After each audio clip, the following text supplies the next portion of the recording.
What's up, and welcome back. So this episode is going to change how you look at negative emotions in a way that you've never heard before. So there's many ways that people talk about negative emotions.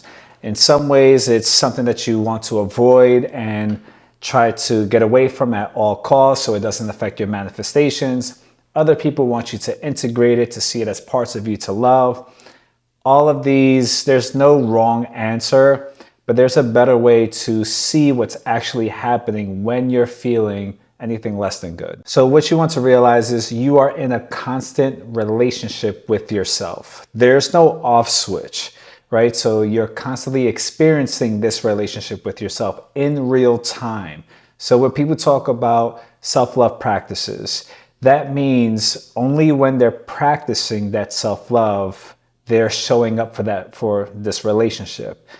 And you want to see all that time in between, right? Even if you have a morning routine or a night routine, what's happening in that time in between? And that's where those emotions come up. It could be the emotion of frustration, sadness. It could be grief, depression. It could be anger, all the emotions that feel less than good. And what's happening is your emotions are how you are communicating with yourself in real time about this relationship with yourself. How you are making yourself feel. Another way to see it, how you are experiencing yourself within this relationship with yourself. I know it's a whole lot of self.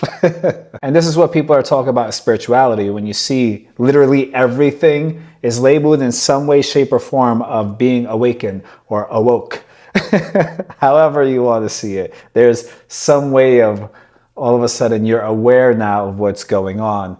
It's just being conscious, right? Conscious community as well. Being conscious of this relationship that's happening. But what happens is there's this separation that people see this relationship as, whether this be the relationship with God or the relationship with Source, right? It's another way that people change the name to kind of lower down the walls or lessen the separation of what you're actually in a relationship with. But another thing to see, for me, I'm not a religious person, but if you are made in the image of God, right? Or you are made within the same particles of the universe, you're saying the same thing in a different way, right? So let's just stick with if you are God. If you are God, then you have to see that you are constantly experiencing yourself. You are in this relationship with yourself. With everything that you want, you only want it because of how you think it's going to make you feel. Another way to see it, a layer deeper, you want it because of how you would be able to experience yourself in having it. Whether that be money, whether that be a relationship, whatever the things are, you want to experience yourself having that thing. And you see it in a way of that's going to add to this relationship that you have with yourself, right? That's really why you're here, is to really experience yourself and what it would be like to live life doing this, doing that, and whatever desires that come up for you. So a very practical way to see this in action, let's say you're interested in somebody and you're talking with them and you are texting with them, but it's been some time since you heard from them and you would actually like more attention. And maybe it might bring up some anxiety within you, or it might bring up some avoidant tendency of wanting to push away from it.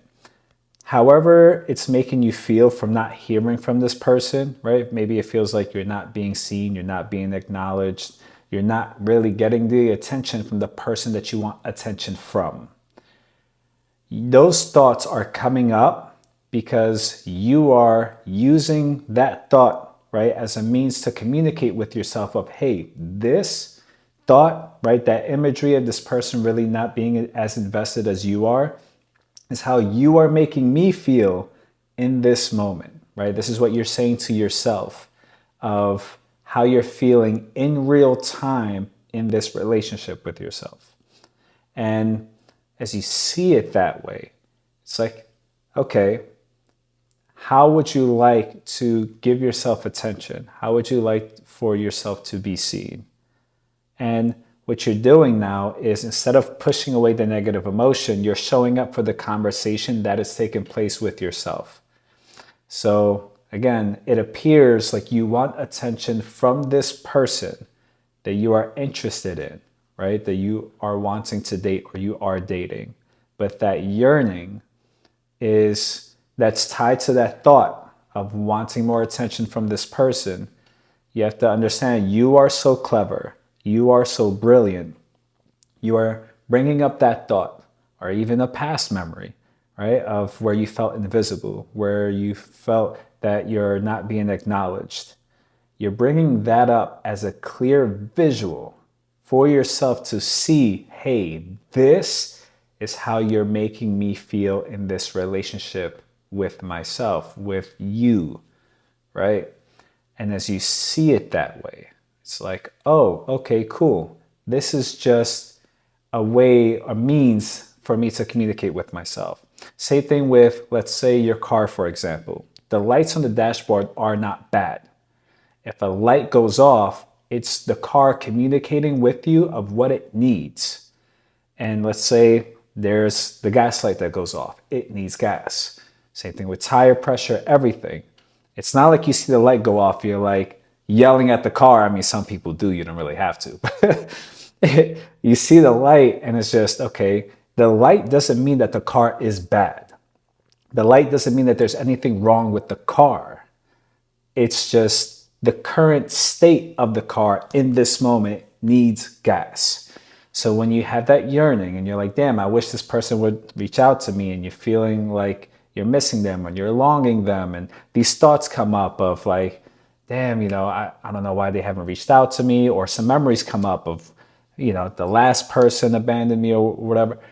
That is how you're feeling in this current moment in this relationship with yourself, right? Because again, it's real time. Like sometimes people think, yeah, I have self-love practices, but it's like, I mean, what kind of relationship is that if it's, I'm with you all the time, but I'm only going to connect with you for like 5 minutes at the beginning of the day. The rest of the day, I'm just going to walk side by side with you and not say a damn word.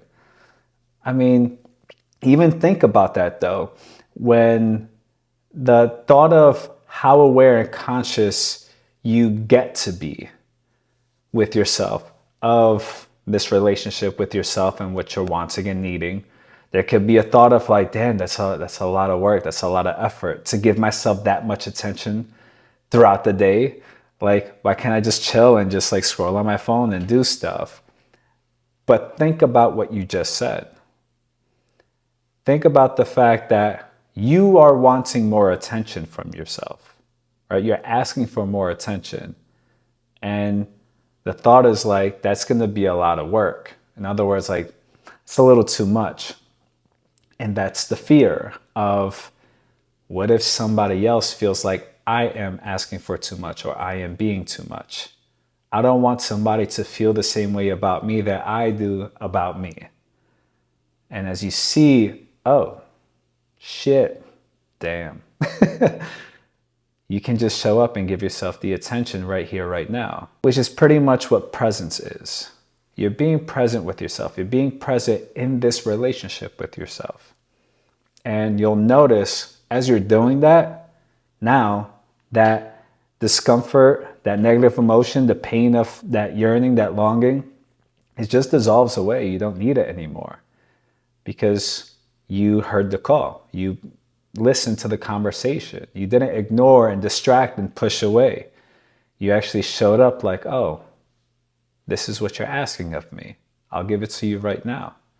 And what's going to happen is it's going to change how you show up in that dynamic with that person. You're not really going to be needy, or you're not going to be avoidant and trying to avoid pain. You're going to be secure because you know that the love, the attention, whatever it is that you are needing, it's not reliant on this person. Therefore, it can't be taken from you, which means whoever you have an interest in is going to be from a space of want. There's going to be so much more clarity with who you include or add to your life. And that changes how you approach relationships altogether. Think about the amount of ease you would feel, but also your partner would feel, right? There's not going to be such a need to have to control them. You're just going to now see from a space of, rather than trying to force compatibility, is just going to see, do I like this person? Would I like to hang out with this person? Right? And that's going to take care of all the compatibility and everything. And it's going to be the same thing when it comes to work. Same thing when it comes to any and everything that you want. You are now selecting it from a place of security, from a place of emotional sovereignty, because you are fulfilling your needs. And if your needs are fulfilled, you are not really grasping at anything outside of you to do that for you. And anytime you do that, you're going to feel the negative emotion, have the thoughts and memories that pop up. And then now, because of this episode, you'll be able to show up for that conversation in a completely different way. And you no longer push away these negative emotions. You actually welcome them because it's a real-time conversation you're having with yourself.